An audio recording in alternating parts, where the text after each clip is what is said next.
জুলাই গণ অভ্যুত্থান বর্ষপূর্তি উপলক্ষে ইসলামী আন্দোলন বাংলাদেশ সিংগার উপজেলা শাখার উদ্যোগে সমাবেশ, গণমিছিল, মোটরসাইকেল র্যালি অনুষ্ঠিত হয়েছে।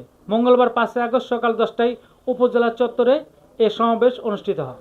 ইসলামী আন্দোলন বাংলাদেশ সিংগার উপজেলা শাখার সহসভাপতি মাওলানা কারি তোফাজ্জল হোসেনের সভাপতিত্বে মাওলানা অলিউল্লাহ সঞ্চালনায় আরও বক্তব্য রাখেন উলামা মাশায়েখ আইমা পরিষদ মানিকগঞ্জ জেলা শাখার সেক্রেটারি মুফতি আব্দুল কুদ্দুস, ইসলামী আন্দোলন বাংলাদেশ মানিকগঞ্জ জেলা শাখার সম্মানিত সদস্য মাওলানা মোহাম্মদ আকরাম হোসেন, সিংগার উপজেলা শাখার সিনিয়র সহসভাপতি মাওলানা মোহাম্মদ সুলাইমান প্রমুখ। এ সময় সমাবেশ ও গণমিছিলে সফল করতে উপজেলার 1টি পৌরসভা ও 11টি ইউনিয়নের ইসলামী আন্দোলন সহ সকল সংগঠনের কর্মীরা ব্যাপক জনবল নিয়ে অংশগ্রহণ করেন।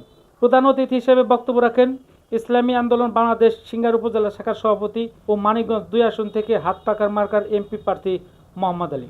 তিনি বলেন, বর্তমানে দেশে দুর্নীতিবাজ, লুটেরা ও দালালদের দাপট চরমে। ভোটার অধিকার হরণ, লুটপাট ও ক্ষমতার অপব্যবহার চলছে গায়ের জোরে। ইসলামী মূল্যবোধ ভিত্তিক নেতৃত্ব ছাড়া এ দেশের মুক্তি নেই।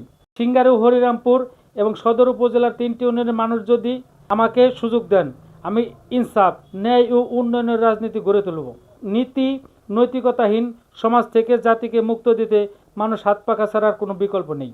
আসন্ন জাতীয় সংসদ নির্বাচনে হাত পাখা প্রত্যেকে আপনাদের মূল্যবান ভোট প্রদান করে দুর্নীতি, দুঃশাসন, সন্ত্রাস, মাদক মুক্ত, উন্নত ও কল্যাণ রাষ্ট্র গড়ে তুলতে মানবতার সার্বিক মুক্তির পথ প্রশস্ত করুন।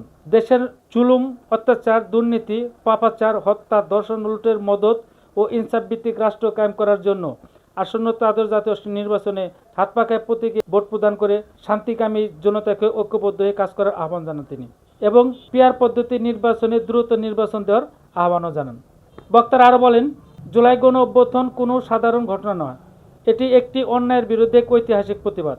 প্রচণ্ড বৃষ্টি উপেক্ষা করে শত শত নেতাকর্মীরা এই মিছিলে যোগ দেয়। উপজেলার চত্বরে সংক্ষিপ্ত বক্তব্য শেষ করে শত শত নেতাকর্মীরা মোটরসাইকেল নিয়ে উপজেলার 11টি ইউনিয়ন ও একটি পৌরসভার দিনব্যাপী মোটরসাইকেল শোভাযাত্রা করেন।